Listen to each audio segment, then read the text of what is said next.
Série de mensagens, sinais de uma igreja viva. Esse é o nosso desejo enquanto Igreja Presbiteriana do Jardim São Paulo. Queremos ser uma igreja viva. Mas será que existe igreja morta? As irmãs aqui estão meneando a cabeça, dizendo que sim. Sim. Sim. Igrejas que, no desenvolvimento da sua trajetória, da sua missão, se perderam, né? Se tornaram um fim em si mesmas. Por isso que a nossa oração é que a nossa igreja seja uma igreja viva. A agenda tem sido essa. Primeiro domingo, a igreja primitiva. Segundo domingo, imperfeitos, mas enriquecidos. Terceiro domingo, poder na fraqueza. Hoje, em Deus, o Espírito e a palavra. E no último domingo, imagens de uma igreja. O que nós vimos até agora? No primeiro domingo, Gustavo expôs Atos dos Apóstolos, capítulo 2, versículo 42 a 47, se não me falha a memória, falando sobre como viviam aquela igreja. E o princípio foi aqueça, uma prece, né? Aqueça o nosso coração, Senhor, renove sua obra em nós. Faça-nos uma igreja cheia do teu Espírito. Falando das marcas daquela igreja de Atos dos Apóstolos, que é uma inspiração, um norte para nós enquanto igreja hoje.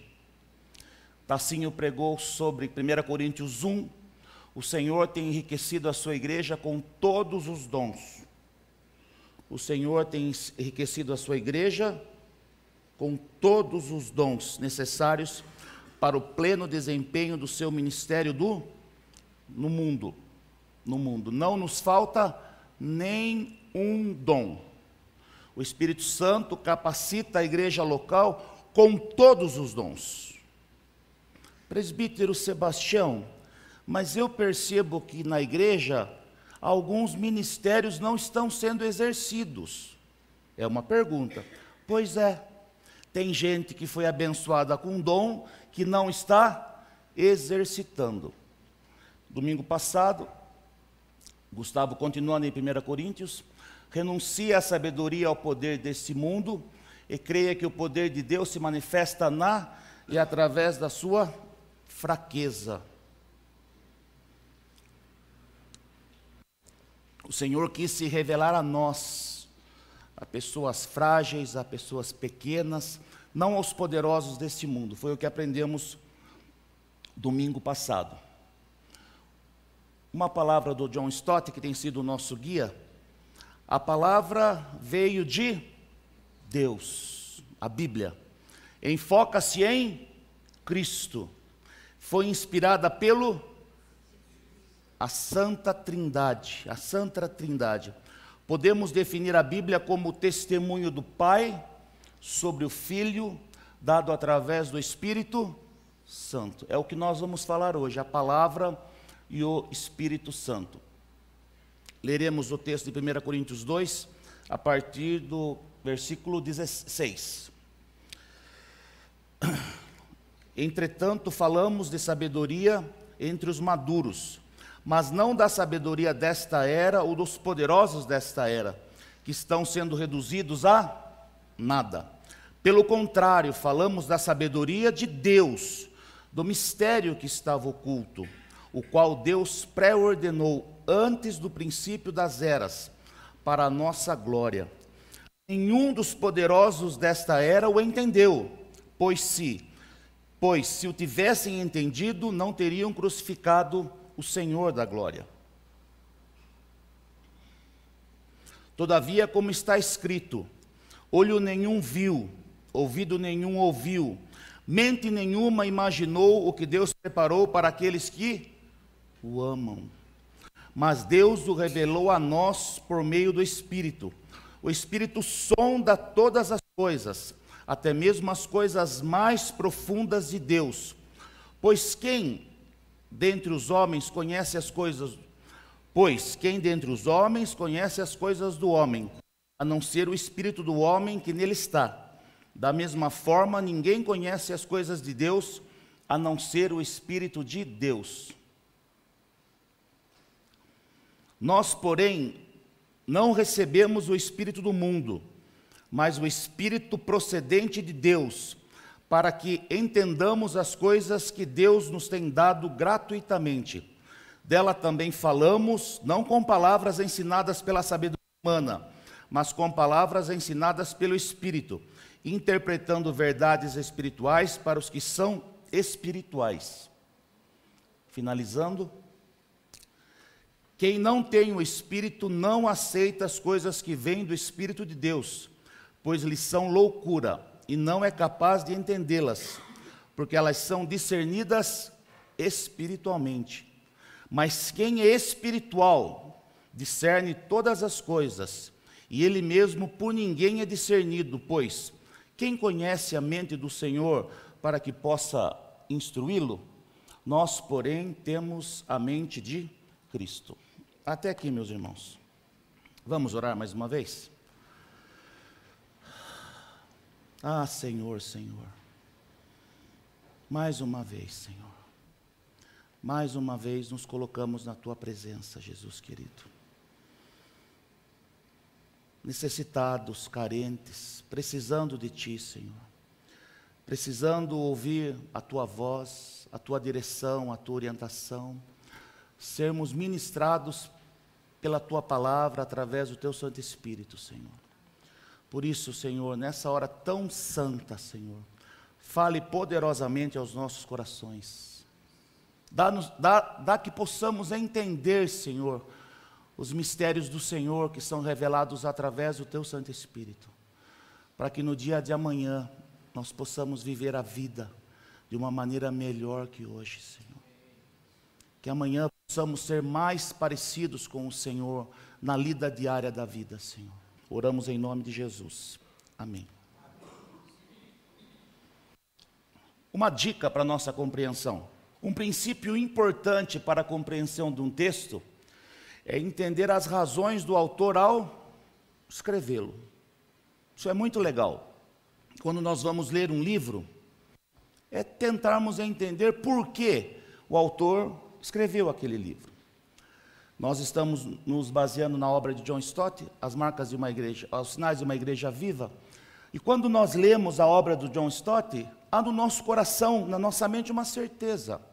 A razão pela qual ele dedicou toda a sua vida é fazer com que as insondáveis riquezas de Cristo, muitas vezes difíceis de serem entendidas por nós, pessoas comuns, através dos seus livros, pudessem ser conhecidas.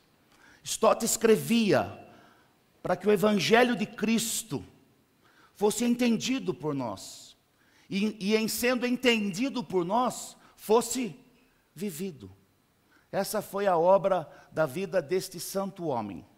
Mas no texto que lemos, quais são as razões que levaram o apóstolo Paulo a escrever essa passagem? Duas razões nós podemos destacar, meus irmãos. Paulo estava preocupado em distinguir a verdadeira sabedoria da falsa. Não se esqueçam, Corinto, uma cidade grega, lógico, sob dominação romana, onde a cultura grega, a cultura romana, estava totalmente inserida na vida daquele povo, assim como nós. A nossa cultura brasileira, quando enfrentamos um problema, nós sempre pensamos no quê? Nós temos sempre uma saída, e qual é a saída? É o nosso jeitinho. E o jeitinho brasileiro nada mais é do que uma ausência de ética. O jeitinho brasileiro é uma ausência de ética, por quê? É fazer de um jeito às escusas. Então, Paulo estava preocupado em distinguir a verdadeira sabedoria da falsa. Aquela igreja, daqueles irmãos que, inseridos nesse contexto, achavam que sabiam, achavam que tinham o conhecimento. Aliás, a ponto de acharem que o apóstolo Paulo não tinha todas as credenciais para o apostolado. Eles se achavam. E às vezes também, meus irmãos, a propósito, a gente também se acha. Então, essa era a preocupação de Paulo. Existe a verdadeira sabedoria, distinguir da falsa. Uma segunda razão de Paulo escrever esse texto é descrever o Espírito Santo como intérprete das Escrituras. Deus Pai, o Deus Filho, o Deus Espírito Santo, a Trindade bendita agindo, mas o papel fundamental do Espírito Santo na entrega da palavra de Deus à sua igreja. Então, esses são dois princípios, um princípio muito importante para a gente pensar. Distinguir a verdadeira da falsa sabedoria e o Espírito Santo como intérprete da Escritura. A verdadeira sabedoria. Entretanto, falamos da sabedoria entre os maduros, mas não da sabedoria desta era ou dos poderosos desta era. Entretanto, falamos da sabedoria entre maduros, mas não da sabedoria desta era ou dos poderosos desta era que estão sendo reduzidos a nada. A pergunta é, nos dias que o apóstolo Paulo escreveu para esta igreja, onde estão os poderosos daquele tempo hoje? Onde estão? Onde estão? O evangelho restrito a um pequeno grupo de pessoas, toda a imensidão do poderio romano, toda a Europa tomada pelo domínio romano, e tudo isso aconteceu o quê? Passou. Mas hoje, 2019, junho, Sorocaba, São Paulo, Brasil, nós estamos declarando as insondáveis riquezas de Cristo. E todos os poderosos daquele tempo, nada.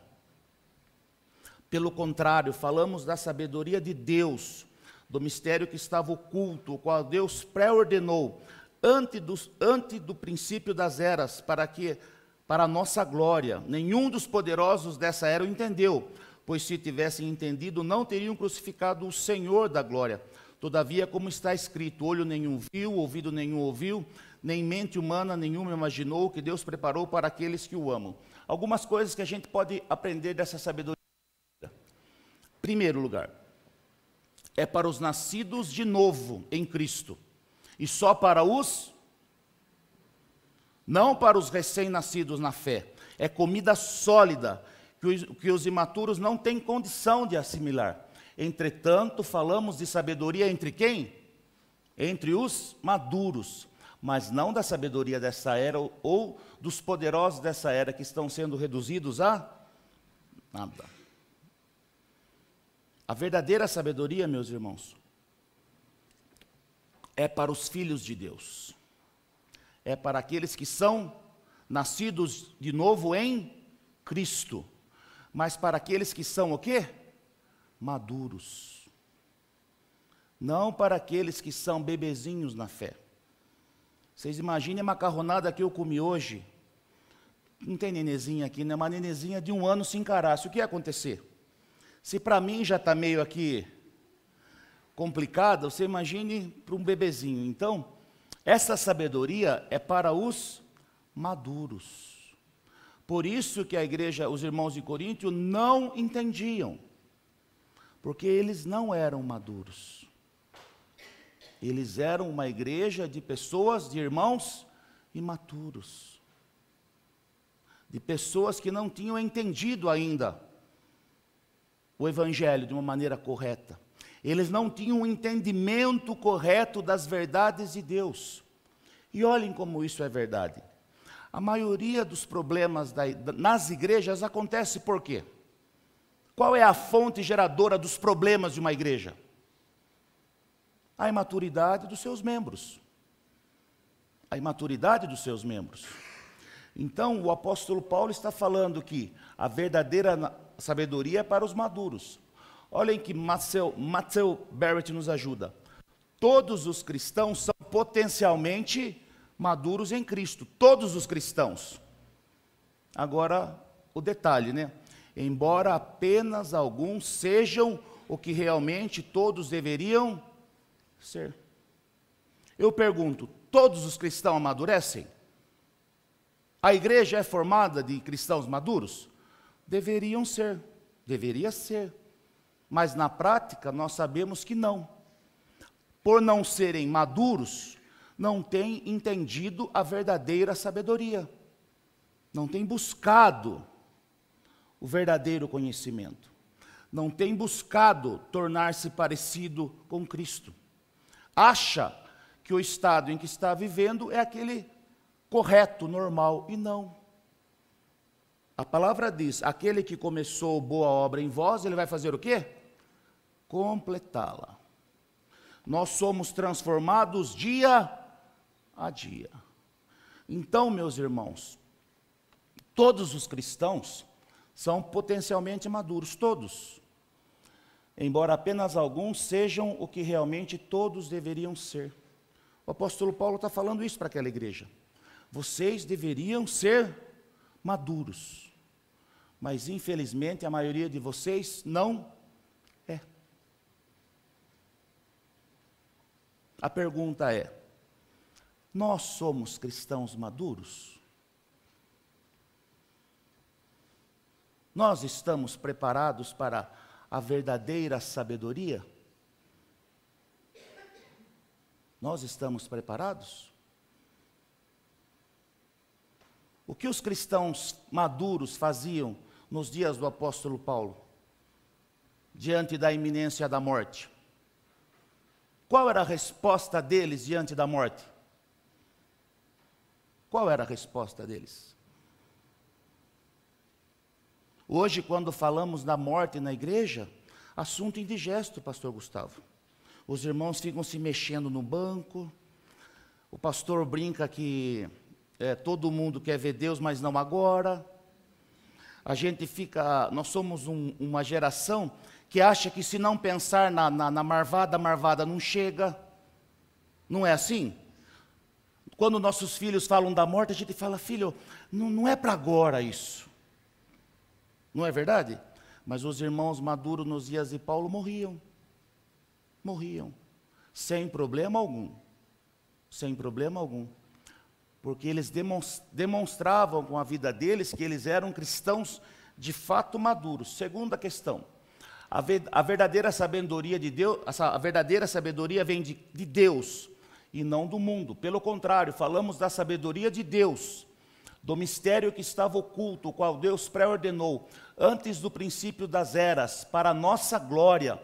Nenhum dos poderosos dessa era o entendeu, pois se o tivessem entendido, não teriam crucificado o Senhor da glória. A sabedoria verdadeira vem de quem? De Deus. Agora, não é ausência de sabedoria. É ausência de sabedoria? Não é a sabedoria do mundo. Mas a sabedoria de Deus não é a ausência de sabedoria. Não é ausência de sabedoria. Não é nós pensarmos que não existe labor, não existe esforço, não existe diligência, não existe a necessidade das disciplinas espirituais. Domingo após domingo, este ano temos estudado sobre o que, pastor Gustavo? Disciplinas espirituais. Aliás, hoje, um tempo riquíssimo, riquíssimo da escola dominical. Não é ausência de sabedoria, é uma sabedoria que vem de Deus. Ao buscarmos o conhecimento de Deus, ao buscarmos conhecermos as verdades de Deus, a dedicarmos a nossa vida, vocês lembram a palavra de Paulo a Timóteo? São merecedores de redobrado ganho os presbíteros que se afadigam na pregação e do ensino da palavra. São merecedores de dobrada honra. Então, a verdadeira sabedoria vem de Deus, mas não é uma ausência. Na visão de Paulo, a sabedoria do mundo judaico e grega brotava claramente da rebeldia do homem contra Deus, de sua recusa em dobrar os joelhos e sua determinação em fazer Deus se encaixar em suas próprias ideias e desejos. David Prior, comentando 1 Coríntios. Então, essa é a sabedoria do mundo. E muitas vezes ela é refletida nos imaturos da igreja, onde a religião pensa que ela pode definir os limites da ação de Deus. Quantas vezes na igreja a gente não ouve isso? Irmãos tentando definir a ação de Deus. Como, irmãos? O Senhor fez os céus e fez a terra, o Deus Criador é livre. É livre. A nossa mente humana é incapaz de compreender a grandeza de Deus. Como pode a religião querer cercear? Deus pode fazer isso? Deus não pode fazer isso? Perdoa agora aos presbiterianos cessacionistas, né? O Espírito Santo, os dons do Espírito Santo não são para hoje. Irmãos, conversava com o Gustavo, este é para hoje, este não é. A minha competência em julgar aqueles que são para o dia de hoje e aqueles que não são. Quem sou eu na ordem do dia? Quem sou eu? O Espírito, oramos por cura hoje? Oramos crendo ou não crendo? Mas o dom de cura cessou. Quando oramos hoje? Oramos crendo. Oramos vendo o Diogo Jacoma aqui conosco. Nós oramos crendo nisso. Nós oramos pela pequena Sofia, crendo o quê? Que até ela embarcar, ela vai estar o quê? Boazinha. A gente crê nisso. Dom da cura. Então, em fazer Deus se encaixar em suas próprias ideias e desejos. Ou de outra maneira, o Senhor tem que me abençoar. Onde isso? Mas eu trabalhei, eu labutei, o Senhor tem. Tem onde? Tem onde? Quando a gente vai envelhecendo, a gente vai percebendo e fala assim, Senhor, muito obrigado, porque a maioria das minhas orações, o Senhor não atendeu. Graças a Deus. Quando a gente é solteiro, né, irmãos? Ora por aquela menina e fala assim, Jesus, é essa. Se não for essa, eu já fiz essa oração, não sei os irmãos. Senhor, se não for essa, a minha vida vai acabar. Jesus, a minha vida não vai ter mais sentido. Ou é ela, ou eu vou para o mosteiro. Vou criar um mosteiro presbiteriano. Louvado seja Deus, né? Que Deus não ouve as nossas orações. Caminhando. Terceiro, a verdadeira sabedoria tem como propósito conduzir nosso destino final. Qual é o nosso destino final? A glória de Deus. A sabedoria de Deus não é para a gente ser feliz. A sabedoria de Deus não é para a gente se dar bem na vida. Entendam o senso comum que eu estou falando. Ser feliz. Não. A sabedoria de Deus, qual é o propósito dela? Estarmos com Deus. A glória dEle. Desfrutarmos eternamente a glória dEle. Todavia, como está escrito, olho nenhum viu, ouvido nenhum ouviu, mente nenhuma imaginou o que Deus preparou para aqueles que o amam. Nem olhos viram, nem ouvidos ouviram, nem jamais penetrou no coração humano o que Deus preparou para aqueles que o amam. Esse é o propósito da verdadeira sabedoria. Nós desfrutarmos na eternidade plenamente a vida com Deus. E essa vida é dada para aqueles que o amam. Pois aquele que tem os meus mandamentos e os guarda, esse é o que me ama. E eu também o amarei e me manifestarei a ele, conforme João 17, 21. Essa sabedoria que vem de Deus só pode ser conhecida se Ele a... Não é para os que querem. Não é para os que se esforçam. É para aqueles que Deus age com misericórdia. Deus se revela. Deus se revela. Deus se revela. Não é a nossa competência. É a vontade soberana de Deus. O pastor orava, e é uma realidade. O Senhor tem o seu povo lá na Tailândia. O Senhor já separou.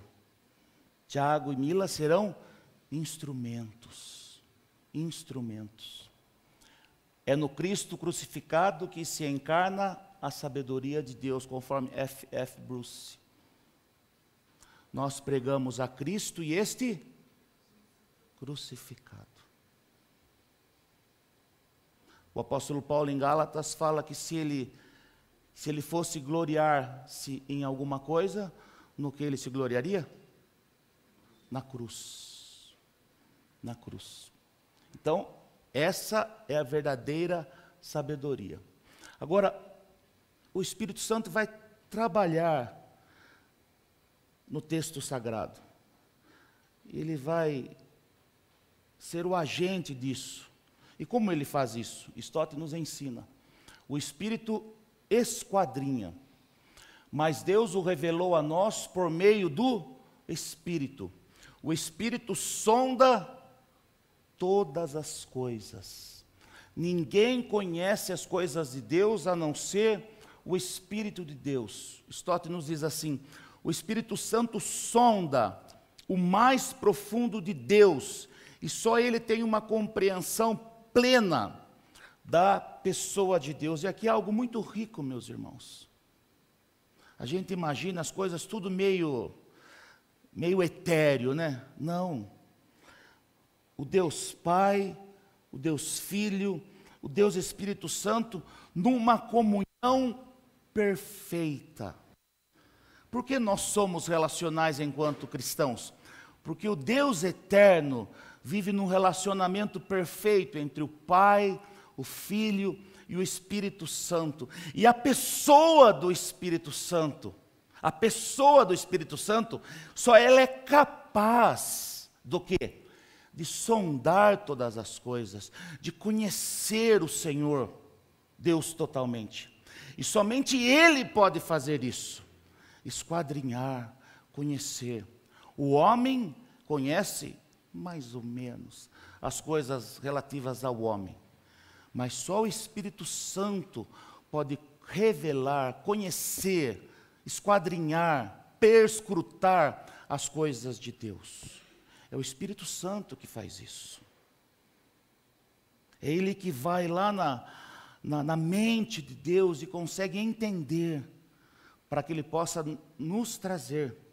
Então, essa é a tarefa. O Espírito Santo sonda o mais profundo de Deus, e só Ele tem uma compreensão plena da pessoa de Deus. Nós jamais poderíamos compreender, mesmo com toda a nossa limitação, algo de Deus, se o Espírito Santo não esquadrinhasse, sondasse para nós.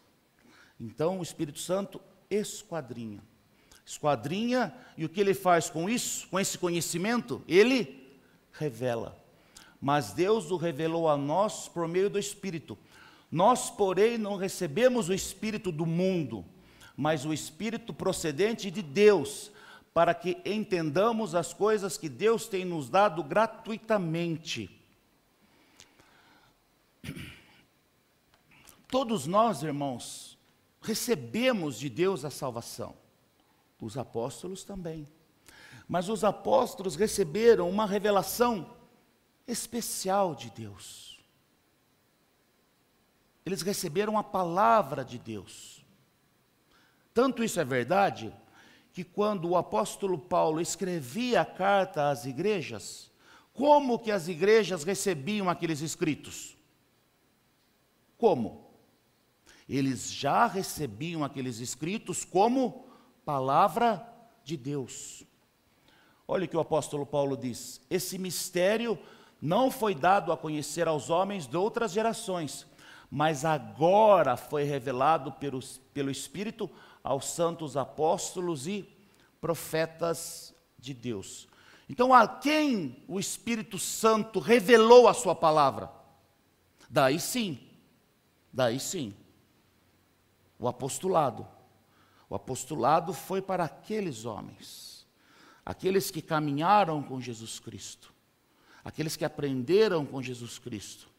E Paulo que fora aquele nascido fora de tempo. Então o Espírito Santo que perscruta, que sonda, ele vai revelar esse conhecimento de Deus aos apóstolos, nessa ordem. Esquadrinha, revela, e o que ele faz? Dela também falamos, não com palavras ensinadas com sabedoria humana, mas com palavras ensinadas pelo Espírito, interpretando verdades espirituais para os que são espirituais. A revelação da verdade de Deus se faz por meio da inspiração. Mas como é isso, presbítero? Mas o Espírito Santo inspirava os autores bíblicos a escreverem. Usava o conhecimento deles, as particularidades e peculiaridades deles, mas era o Espírito Santo. Aquilo que Paulo fala em Timóteo, toda a Escritura foi inspirada, foi soprada por Deus.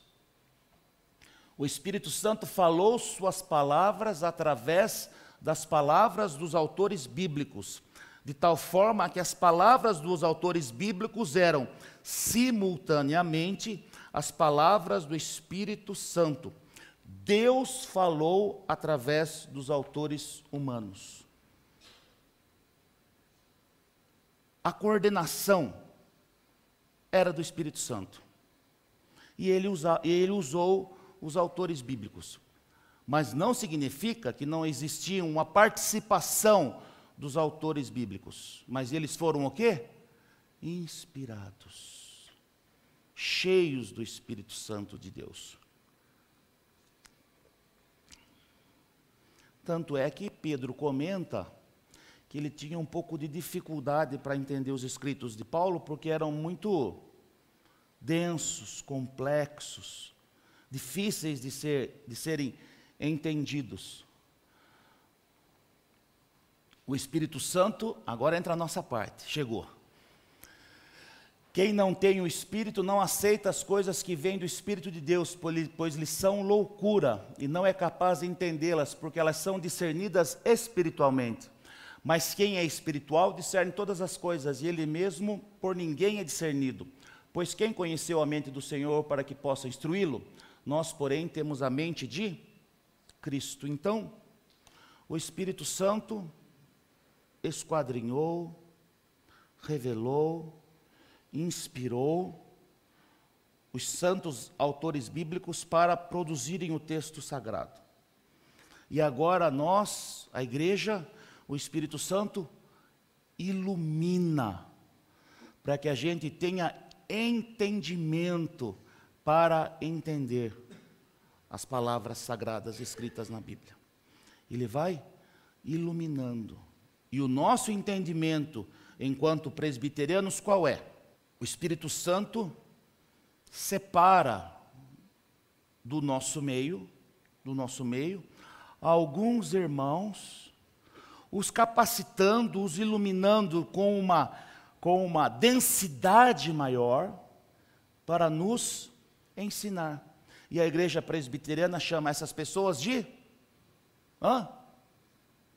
pastores, presbíteros docentes. Mas não que o Espírito Santo não capacite todos a entenderem a palavra de Deus. Me recordo uma vez, quando eu era jovenzinho, lá na igreja da Barcelona, e seminarista sempre fala bobagem, né, Tássio? A gente também, mas seminarista fala mais, né? Não tem seminarista aqui, então eu posso falar, né? Então ele dizia assim, que era impossível uma pessoa entender a Bíblia sem grego e hebraico. Eu desconfio que essa história tem uns 25 anos, mais ou menos 30. Eu acredito que até hoje esse cara não sabe grego e hebraico, mas tira a maledicência de lado. E eu respondi a ele assim, Deus tem falado ao meu coração em português. Todos os dias. Deus tem falado ao meu coração em que língua? portuguesa. Abro a Bíblia, revista e atualizada, que é a minha Bíblia do coração, a versão, leio e tenho entendido. Porque o Espírito Santo faz o quê? Ilumina. Ilumina. Claro que precisamos da orientação dos pastores. Algumas dicas. Aceitar a autoridade suprema das Escrituras. Irmãos, a Bíblia é a palavra de Deus. Um dia um cara falou para mim assim: como é que você aceita isso? Eu falo: meu irmão, isso é uma coisa muito difícil. Ele falou: como? Deus nos dá a fé. Fé. Para entendermos coisas que somos incapazes de compreender. Então nós, cristãos, olhamos para a Bíblia e falamos o quê? É a palavra de Deus. Gosto demais quando Peterson fala que a Bíblia é um livro para ser ouvido. A Bíblia fala aos nossos corações. Então, aceitar a autoridade suprema da Bíblia. Segunda dica, lembrar o propósito principal da Bíblia. Qual é o propósito principal da Bíblia? Claro, quando tiver gincana bíblica, a gente acertar. É isso? É isso? Não. Propósito principal da Bíblia é o quê? Revelar quem? Jesus Cristo. Jesus Cristo. Revelar Jesus Cristo. E consequentemente, Consequentemente, louvado seja Deus, o plano de salvação para nós. Então, todas as vezes que, enquanto discípulos, nos alimentamos da palavra de Deus, estamos conhecendo mais quem? Ao autor e ao consumador da nossa fé, Jesus Cristo. Então, esse é o propósito principal da Bíblia. Revelar Jesus Cristo. Não trazer contendas, não trazer divisões, nada disso. Terceira dica. O Espírito Santo nos ilumina para estudarmos as Escrituras com os irmãos. Presbítero, o Senhor revelou aos apóstolos as Sagradas Escrituras. Ele os inspirou. E para nós, o que sobrou? O que sobrou? Olha o que sobrou, que termo feio, né? E para nós? O Espírito Santo iluminou a igreja e deu a ela o conhecimento das verdades de Deus. Irmãos, a quem pertence hoje o conhecimento de Deus? Há uma elite intelectual? Há uma casta de notáveis? A quem? A nós, a igreja. Por isso que nós estudamos as Escrituras em comunidade. O Espírito Santo falando ao coração de cada um dos irmãos, trazendo uma palavra de sabedoria. Por isso, propaganda. Nossa escola bíblica, momento tão especial, os irmãos vão compartilhando aquilo que o Espírito Santo vai falando, trazendo experiência, trazendo isso, a verdade que foi revelada à igreja. O pastor media a nossa aula, nos dando liberdade para essa sabedoria que o Espírito Santo deu à sua igreja. Quarto, ler a Bíblia com um espírito humilde e receptivo. Temos que nos aproximar da Bíblia, meus irmãos. É a palavra de Deus. Aliás, domingo passado preguei lá na IPS de manhã e falava sobre isso. Sobre que nós, nada mais nos afeta, né? As coisas sagradas se tornaram para nós coisas ordinárias, né? Nos aproximamos da Bíblia, legal. A comunhão dos santos, passa. O santo ministério pastoral, então nós perdemos essa noção do sagrado, né? Então nós temos que nos aproximar da Bíblia com esse espírito humilde e receptivo, porque Deus está falando aos nossos corações. Salmo 119, 18, vamos ler juntos, vocês não falaram nada até agora, vamos lá? Abre os meus olhos para que eu veja as maravilhas da tua lei. Abre os meus olhos para que eu veja as maravilhas da tua lei. Ufa, vou terminar, tá, irmãos? O que eu vou levar para casa hoje?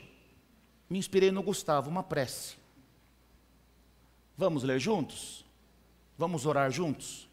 Senhor, que o Espírito Santo, que inspirou tua palavra, conduza a tua igreja ao pleno conhecimento da tua verdade.